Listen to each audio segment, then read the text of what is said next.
JT.fr, fournisseur officiel de football. Bonjour à toutes et à tous et bienvenue dans ce nouveau JT Foot Mercato. L'été promet d'être agité sur la Canebière. Avec l'arrivée du nouveau coach Marcelino, l'OM peut enfin lancer son mercato. Il serait temps, vous allez me dire, car n'oublions pas que dans moins d'un mois, la saison reprend pour le club phocéen avec les éliminatoires de la Ligue des Champions. Pour le moment, 2 recrues ont été officialisées. Malgré une rupture des ligaments croisés, Amin Harit est définitivement marseillais. Le club a annoncé lever l'option d'achat qui figurait dans son contrat. Et la deuxième recrue est un renfort de poids pour l'entrejeu marseillais. Il s'agit de Geoffrey Kondogbia qui portera le numéro 19. Il a signé contre un chèque de 8 millions d'euros. Un autre joueur de l'Atlético de Madrid plaît aux dirigeants phocéens. Il s'agit du latéral gauche Renan Lodi. Selon nos infos, c'est très chaud. Un accord total est proche d'être trouvé entre toutes les parties. Le journal Marca nous apprend que le montant de l'opération devrait avoisiner les 13 millions d'euros. Et tout porte à croire que l'officialisation sera pour bientôt puisque le Brésilien a été aperçu à l'aéroport de Marseille. En cas de surprise de dernière minute, l'OM a un plan B. Il s'agit de Juan Miranda, le latéral gauche du Betis selon Estadio Deportivo. Le joueur de 23 ans sort d'un bel Euro Espoir avec la Rorita et intéresse des clubs comme Benfica, la Juventus et l'AC Milan. Dans le couloir droit, l'OM veut aussi se renforcer et recruter une doublure à Jonathan Klaus. Pablo Longoria lorne du côté de Valence où Thierry Rendal Correa lui plaît. Un dossier toutefois compliqué puisque Relevo explique que le joueur ne fait pas de l'écurie phocéenne sa priorité. Il donne plutôt sa préférence à la première ligue. Concernant le dossier du fameux grand attaquant, ça se complique aussi. Comme on vous l'a révélé, le Bordeaux Olympien étudie la piste Iliman Ndiaye. Selon nos infos, un accord a été trouvé pour un contrat de 5 ans avec l'attaquant qui, on le rappelle, a été formé à l'OM.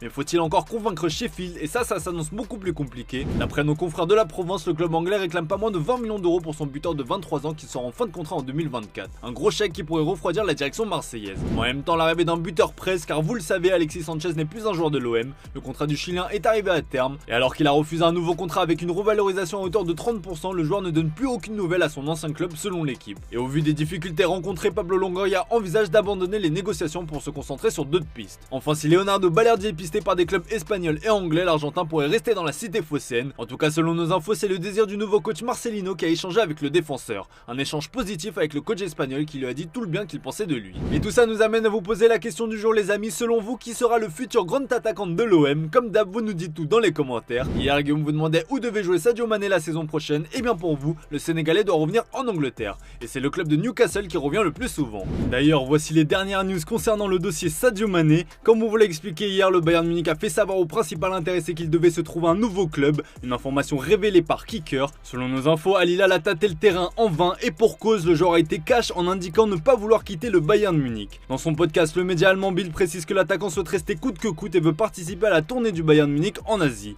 Il n'a aucun doute sur le fait qu'il peut encore être un joueur très important pour le club et l'équipe. Le bras de fer semble bel et bien lancé entre les deux parties. D'après Sky Germany, les Munichois auraient fixé son prix de départ à 20 millions d'euros. Pour rappel, Sadio Mané a été recruté en provenance de Liverpool pour près du double, bonus compris. Puis c'est très chaud entre Kyle Walker et le Bayern Munich. Après avoir accueilli Joao Cancelo en prêt, le club munichois s'apprête à mettre la main sur l'international anglais. À un an de la fin de son contrat à Manchester City, le latéral de 33 ans s'est mis d'accord avec le club allemand. D'après Sky Germany, un accord verbal a été trouvé autour d'un contrat de 2 ans plus une année en option. Le Bayern imagine une indemnité autour des 15 millions d'euros, une somme largement dans ses cordes. Dans le reste de l'actu, l'issue du feuilleton Kylian Mbappé commence doucement mais sûrement à se rapprocher de son dénouement. Le Kicks profite de ses derniers jours de vacances avant de rencontrer Nasser Al-Khelaifi à son retour, comme le précise Defensa Central. Le média espagnol précise que le président du PSG est toujours furieux contre son joueur après avoir reçu cette fameuse lettre, ce qui pousse donc toujours un peu plus le français vers le Real Madrid où son numéro a d'ailleurs déjà été réservé et il devrait s'agir du numéro 9 puisque Vinicius Junior a récupéré le fameux numéro 7. Si Marca explique que le Real ne se précipitera pas pour le recruter,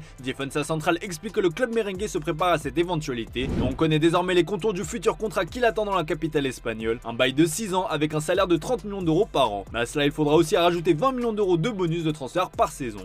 Concernant les revenus publicitaires, Defensa Central explique qu'il touchera en moyenne 90 millions d'euros par saison. Si on fait le calcul avec tous ces chiffres avancés, cela donne un contrat mirobolant d'environ 840 millions d'euros. Des chiffres qui donnent clairement le tournis, on est d'accord. En cas de départ de sa star, le PSG travaille toujours d'arrache-pied pour lui trouver un remplaçant. Des attaquants expérimentés comme Harry Kane ou Dusan Vlahovic sont la priorité, mais des pépites comme Bradley Barcola de l'OL sont aussi à l'étude. Et d'après le Mundo Deportivo, un crack brésilien est aussi dans le viseur. Il s'agit d'Estevao Willian dit Messinho. L'intérêt du PSG n'est pas nouveau à en croire la presse brésilienne. Après avoir formulé des des offres comprises entre 25 et 40 millions d'euros, le club parisien serait revenu à la charge avec une offre de 50 millions d'euros sur le montant de sa clause libératoire, en croire le média espagnol. Problème, la pépite de Palmeiras a une préférence pour le FC Barcelone. A noter que le joueur de 16 ans a le même agent que Vitor Roque qui vient justement de signer en faveur des Blaugrana. Affaire à suivre. Allez, on passe à notre partie exclue foot mercato et on commence avec l'OGC Nice qui a passé la seconde. Comme on vous l'a révélé, le club azuréen a coché le nom de Jean Rickner Bellegarde et c'est une piste très sérieuse puisque nous pouvons vous dévoiler que l'OGCN a fait une première proposition à Strasbourg. Le montant de cette offre n'a pas filtré cependant. Nice avance en parallèle sur le dossier Formose Mendy. D'après nos infos, les Aiglons discutent avec Amiens au sujet du jeune défenseur. Son prêt a été fixé entre 7 et 8 millions d'euros par Amiens qui privilégie un transfert sec. De son côté, l'OGC Nice planche plutôt pour un prêt avec option d'achat. Et ça se bouscule pour la sensation française de Manchester United, Noam Emran. Pour son premier match avec les Red Devils, l'ancien amiénois a crevé l'écran. Élu homme du match lors de la première rencontre amicale face à Leeds United, l'attaquant a marqué et délivré une passe décisive,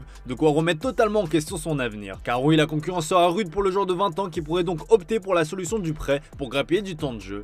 Et nous sommes en mesure de vous dire que plusieurs clubs belges dont Anderlecht ont pris des renseignements, de même que le Vitesse Arnhem aux Pays-Bas ou encore Coventry et Sunderland en Championship. Enfin, Strasbourg a également demandé la disponibilité du joueur à Manchester United. Relégué avec 3, Mama Baldé ne devrait cependant pas évoluer dans l'antichambre du football français. Le polyvalent attaquant était le seul à surnager la saison dernière avec 12 buts et 4 passes décisives, et selon nos infos, son profil plaît beaucoup du côté de la Bundesliga et notamment de Mayence. Des contacts existent déjà entre le club allemand et l'entourage du joueur. Le club d'AEK Athènes est aussi dans la course, des discussions sont en cours et les deux clubs devraient formuler une offre à 3 prochainement. Enfin, le PSV Eindhoven suit aussi ce dossier avec intérêt mais n'est pas passé à l'action pour le moment. Parti de Brest pour jouer à Southampton en 2020, Ibrahima Diallo devrait bientôt quitter le football européen. Nous sommes en mesure de vous confirmer qu'un accord a été trouvé entre la formation de Championship et Al Douaï. Sous contrat jusqu'en 2024, le milieu de terrain doit passer sa visite médicale prochainement. Pour rappel, le champion qatari en titre est entraîné par l'Argentin Hernan Crespo. Allez, on passe aux officiels du jour avec l'AC Milan qui officialise le gros coup Christian Pulisic. En concurrence avec l'OL sur ce dossier, c'est donc finalement le club milanais qui a raflé la mise.